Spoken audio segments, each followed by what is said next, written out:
Alright, in this video I want to get into something that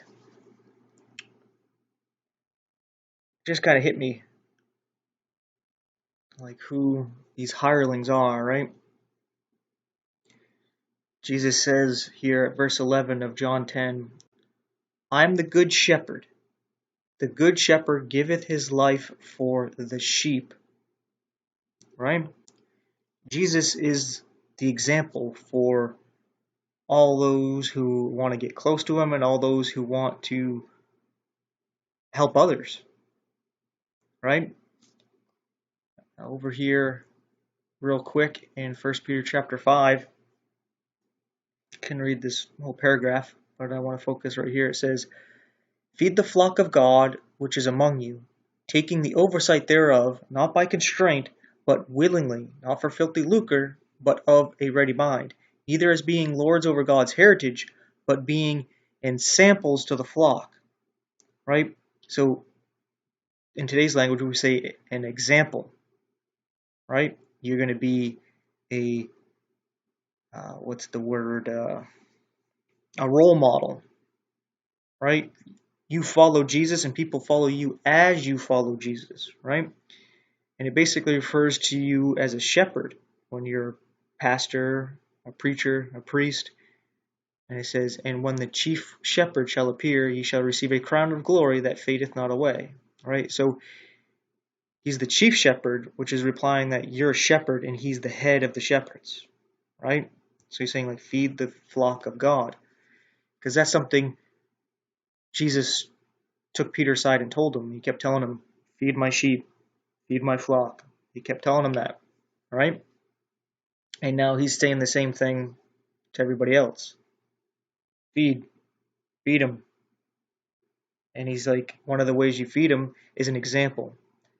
You know how it refers to Christians as children or babes in Christ at time? Well, guess what? I think the reason why they want the pastors and the priests and the preachers to be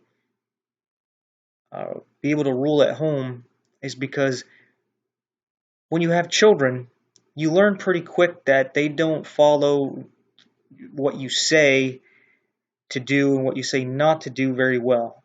But they do follow your example very well. Like, if however you act, they're going to act. However you talk, they're going to talk. Like, if they see how mom talks to dad, that's how they're going to talk to dad. They see how dad talks to mom, that's how they're going to talk to mom. They see how dad reacts this way to things not going his way, that's how they react. They see mom freaking out about something, they'll freak out about the same thing. Children learn by following the example of their parents. You can teach them, hey, don't do as I do as I say, right? But that don't work all too well, because it's natural for the children to follow your example. And that's why those who are in leadership position, they need to be examples. And Jesus set the example. But the pastors and the priests, they don't do that. They don't live like Jesus. Jesus gave up heaven. He gave up his glory. He even walked as a jobless, homeless man. He gave up all the comforts of this world on top of it and gave it all to everybody else.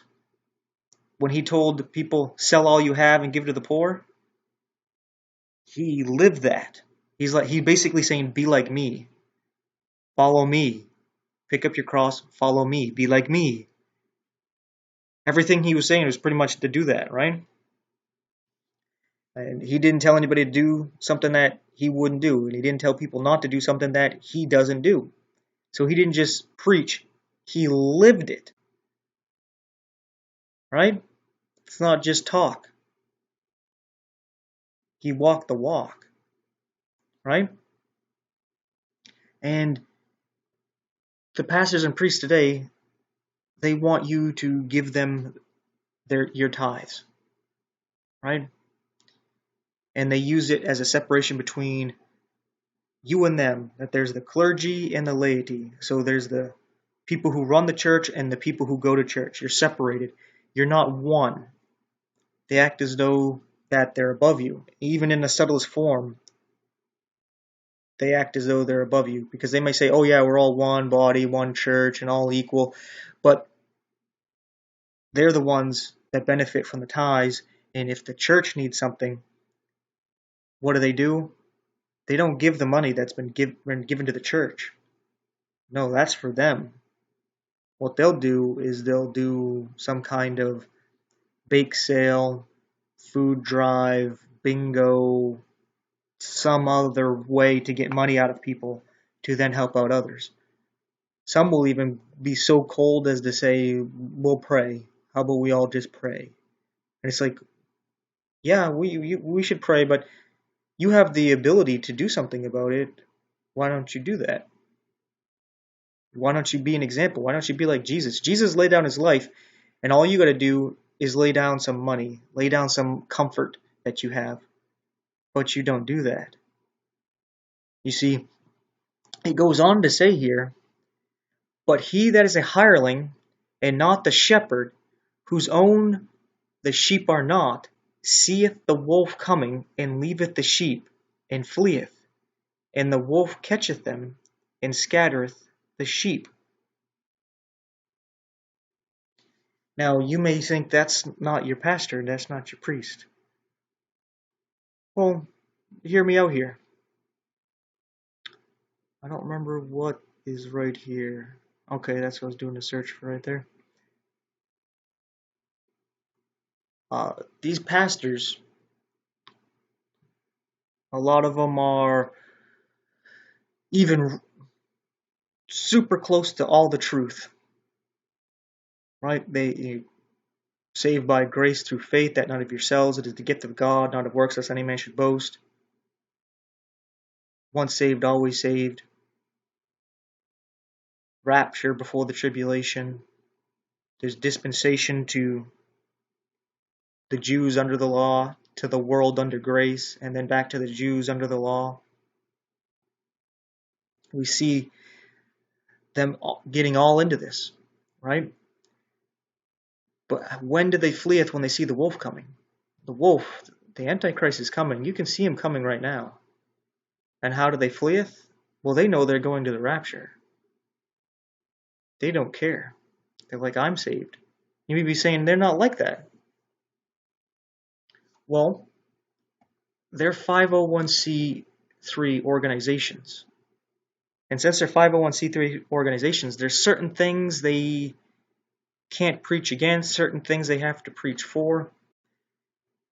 And that is what's causing the issue.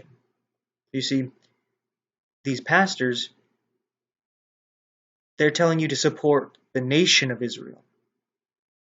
Even though the nation of Israel is trying to take the kingdom by force, as Jesus told the Jews in his time, that the kingdom suffers violence and the violence try to take it by force, and that they are the husbandmen that are running the vineyard, and when they saw the son, they wanted to kill him to take his inheritance, which is the kingdom. They wanted to take it for themselves. They didn't want him to be king over them. And they're doing it again with the star of Rephaim, the star of Saturn, which is Satan, that six-pointed star. That's not the Star of David. There is no Star of David. They are those that call themselves Jews but are not, but are the synagogue of Satan, which we're told about in Revelations chapter 2 and 3. There's Jews who speak out against the nation of Israel because they're causing anti-Semitism around the world, because they're trying to take the kingdom by force. And these Jews are saying that you're not to do that. We're supposed to be where we are in the world, and the Messiah, when he comes, he's going to gather us from around the world and establish Israel. What you're doing is wrong, right? Yet these churches, they can't say that. They can't speak out against it. Check out all these 501c3 organized churches. They can't speak out against the nation of Israel. They can't get into this subject, and they always get into all kinds of nonsense and distractions. They twist the word, but they don't care because they know they're saved and they know they're going to be raptured. But they're leading people to support that nation. And that's where we're going to actually see an Antichrist. So there's people who are going to be here who aren't raptured, and they're going to be deceived because they thinking, oh, this preacher who was raptured, he was saying to support the nation of Israel. You just set them up for failure after you're gone. You leave and they're scattered. Just like it says in John 10. Oh, what's another thing they can't talk about? The flat earth. They can't talk about that at all. If they do, they can't support it. And they have to support the spherical model. And if they use the Bible, they got to twist it to try to make it sound like the Bible saying that the earth is a sphere and floating through space. If you believe the Bible, you know that's not true. They talk about in Isaiah that, Isaiah says that the earth is a circle. It hangs on nothing. So see, it's a sphere floating through space. No, he says it's a circle, not a ball. A circle is a two-dimensional object. A ball is a three-dimensional object. You don't say, oh, I'm going to go throw the circle. I'm going to go throw the ball, because it's not a circle. It's three-dimensional. And Isaiah knows the difference between a two-dimensional and three-dimensional object, because earlier in Isaiah he talks about God throwing out the people out of the city like a ball. So he knows the difference between the two. A circle is a flat object. On top of that, in Joshua 10, I think it is, around verses 10 through 13, around there, we're told about Joshua praying that the sun and the moon stand still until Israel defeats their enemies. And guess what? It says that the sun and the moon stood still, not the earth, because the earth stands still. It says that it has firm foundations, that it should not move. But these pastors don't get into that, and they support NASA, which there's no reason for them to do so. NASA is made up from a bunch of people from Project Paperclip, a bunch of Nazis that they didn't execute and they brought over and used them instead. And NASA with the, you know what, let's see if we can just quickly find a picture of it.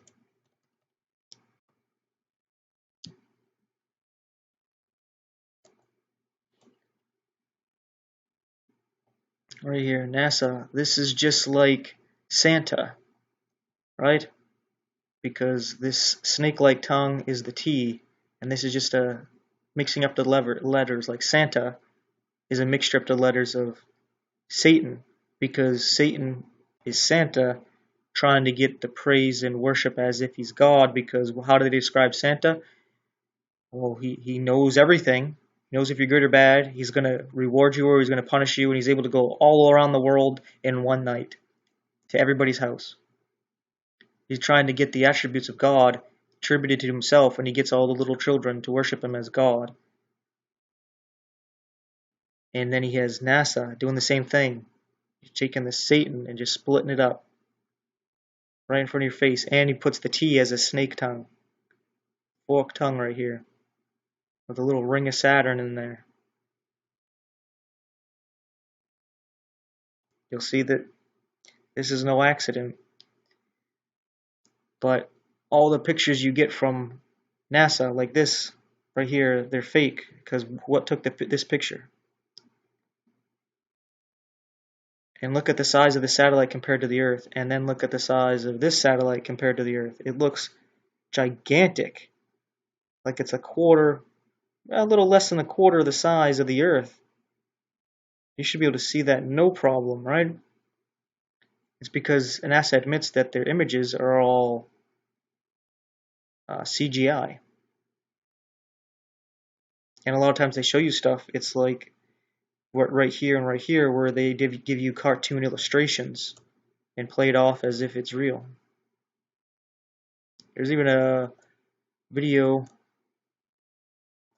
that I'll post on TikTok showing how you go to Google Earth and you go up near an area between Greenland and Canada, and it's called Mars. And you go there and you can actually see NASA's trucks all there, and they got their little rover, and it's basically where they film trying to say that they're on Mars, and people believe that. They say that they went to the moon, but they lost the technology to go to the moon. And, they lost the original footage of the moon going to the moon too, and they can't go there because they can't get through the Van Allen belt because they'll be destroyed. People will be killed through the radiation. So somehow they made it through back in the 60s, but we can't do that anymore. But we're going to go to Mars. Right? Everything, it's that forked tongue BS. Oh, we can't even go to the moon, but we're going to go to Mars. You see, it's the hypocrisy, the forked tongue. Why would they lie? NASA makes billions of dollars a year. So you tell me, why would they? Not to mention, anagram of Satan, it's to deceive you, because like I was saying with these pastors, they can't talk out against this. Why? Because when they leave, they're going to bring in aliens and say that aliens had something to do with the people raptured, that they removed all the wicked people so that they can bring unity and peace to the earth.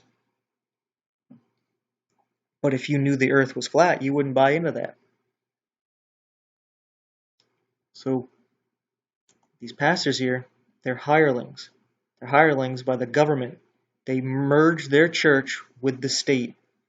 They're harlots, just like the Catholic Church is a harlot mixed in with the Roman Empire. And even now they're considered a state.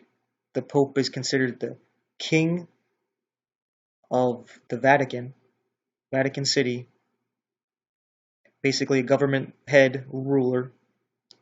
And he's also considered the head of a religion, the Catholicism of the Catholic Church. That's how the Catholic Church is Babylon the harlot in Revelations chapters 17 and 18. But it says she's the mother of harlots because a lot of these Protestants, they're the same way. They have done the same thing. They're 501c3 organizations. They're hirelings. They're not getting paid directly. They're getting paid indirectly by not taxing them.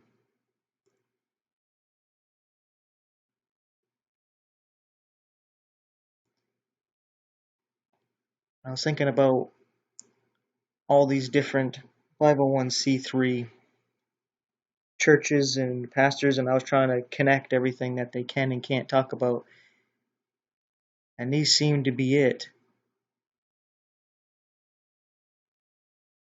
You may be saying, well, how are they able to speak out against the government or against what's going on right now? They want to do this, give everybody this medicine to protect them right now, and they want to make it mandatory. But a lot of the churches are speaking out against that. How come they're letting them do that? I thought about that too. And I think I might know. You see, I had trouble figuring this out. Matthew chapter 24, Jesus is talking about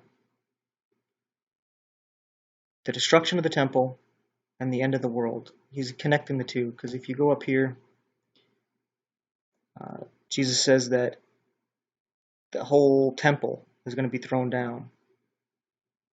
And they ask him, when shall these things be? When will the temple be destroyed? And what shall be the sign of thy coming and the end of the world? So you can see here there's two questions. When will the temple be destroyed? But we also want to know, when will you be coming back and the end of the world? Right?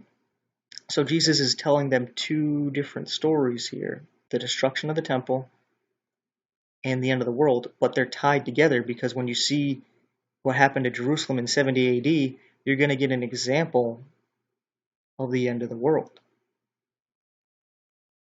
So it's very interesting. And it seems here it's talking about a rapture here, right? It says, wherefore, if they shall say unto you, behold, he is in the desert, go not forth. Behold, he is in the secret chambers, believe it not. For as lightning cometh from the east and shineth out of the west, so shall the coming of the Son of Man be. This seems to be when he's coming as a thief. He just, right? And then it says, for wheresoever the carcass is, there will the eagles be gathered together. And I was just kind of like, okay, a lot of this makes sense, but what does this mean? I was thinking of the dead, like people are dead, and the eagles are the, evil spirits, because an eagle would be considered an unclean bird, especially since it's going to be eating a dead body. I don't know, and I was trying to put it together, but it's like right after what seems to be the rapture, right? Because then he goes on to say immediately after the tribulation of those days, right? That the sun will be darkened, the moon will not give her light, stars from heaven will fall, the powers of heaven will be shaken, and then shall the sign of the Son of Man in heaven, and all the tribes of the earth will mourn, and they will all see the Son of Man coming in the clouds with power and great glory. He shall send his angel with a trumpet, and they shall gather together his elect from the four winds, from one end of heaven to the other. So we see here, he comes as lightning. There's something to do with a body, and then the end of the tribulation, and then he comes. So I was still having trouble with this. And over here in Luke, kind of helped clear it up. Because Luke's telling the same thing right here, right? The disciples want to know, what's going on. And he says, "For as lightning that lighteth out of one part of heaven and shineth on the other part of heaven, so shall the Son of Man be in his day. But first must he suffer many things and be rejected of this generation. And as it was in the days of Noah, so shall it be also in the days of the Son of Man." It talks about, marriage and giving in marriage, and they didn't know what was going to happen until all of a sudden destruction, right? But the thing is, if Jesus comes at the end of the tribulation, it's not a shock at all. It's not as if you're just going about your life and you're like, oh, what? He's here? Right? He also says, like in the days of Lot, right? That everything was going fine until he took Lot and his family out, right? Once he took Lot and his family out, then he destroyed Sodom and Gomorrah. So you get another sense of a rapture, right? And then he says, I tell you, in that night there shall be two men in one bed, the one shall be taken and the other left. But he's talking about the whole earth here, because he says in that night, and then two women shall be grinded together, the one shall be taken, the other left. Two men will be in the field, the one shall be taken and the one left. So it's like going over the earth. There's a place where it's night, and then he's going to a place where they're working. So he goes over the whole earth. One's taken, one's left. So this looks like a rapture. And then look what is said here. And they answered and said unto him, Where, Lord? And he said unto them, Wheresoever the body is, thither will the eagles be gathered together. So it still is like, what? Where? They answered and said unto him, Where, Lord? What do they mean by where? Where is he taking them? Where what? What are they saying, where? Because his answer is, Wheresoever the body is, thither will the eagles be gathered together. And then I was thinking, what if at the rapture, since it says here one is taken, one's left, we get a similar image over here, because then Jesus tells them the story again, reiterating it. I know I have trouble saying that word, but he's saying you don't know the hour when your Lord's going to come, right? He says one's going to be taken, one's left. And it seems close to what he's saying here. One's taken, one left. Well, it sounds like lightning. He just comes, and then there's a carcass, and the eagles will be gathered. And with what we see going around the world, I wouldn't be surprised if they try to say that these people, they drop dead because they didn't take the mandatory medicine.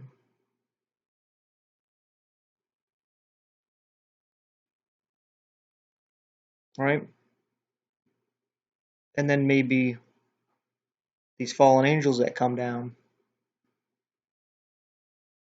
that's actually the stars falling from heaven. The stars represent the angels. So when we see that they might have been doing something with the bodies. We read in Jude that Satan disputed with Michael over the body of Moses. So maybe there's something going on with the bodies of those who were actually raptured. I don't know if they want to just mutilate them, they want to possess them. I don't know. But it seems like these 501c3 organizations can speak out against the mandatory medicine, but it seems as though there's a reason for that. Like they want to be like, see, all these people that were rejecting it, they just dropped dead. Or let's say they're raptured, their body isn't left. They can say the aliens came to save everybody from them because they wouldn't take the mandatory medicine. And now we took them away to save the world, because if we didn't take them, they would have gotten everybody sick and they would all die. So I think that's why they're letting them say this. But there's certain things that they can't say anything against. And they get all kind of flustered when they do talk about it. And they start mocking the people who believe in this stuff and get a little more heated than usual and get a little more nonsensical. But yeah, so that's how we got here. The hireling fleeth because he is a hireling and careth not for the sheep. I am the good shepherd and know my sheep and am known of mine. As the Father knoweth me, even so I the Father, and I lay down my life for the sheep. And the other sheep I have, which are not of this fold, them also I must bring, and they shall hear my voice, and they shall be one fold and one shepherd. Therefore doth my Father love me, because I lay down my life, that I might take it again. No man taketh it from me, but I lay it down of myself. I have power to lay it down, and I have power to take it again. This commandment have I received of my Father. And here it seems Jesus, he's saying, I'm the good shepherd. You want to be a shepherd like me? Like he was telling Peter, feed my sheep, feed my flock. And he's telling you to do the same thing, not for filthy lucre, not being a lord over God's heritage, but being an example. Peter ended up laying down his life. Jesus laid down his life. Do you think your pastor, your priest, would lay down his life for you? I mean, a good way to tell is, would he lay down his own comfort for you, his own money, his own well-being for you?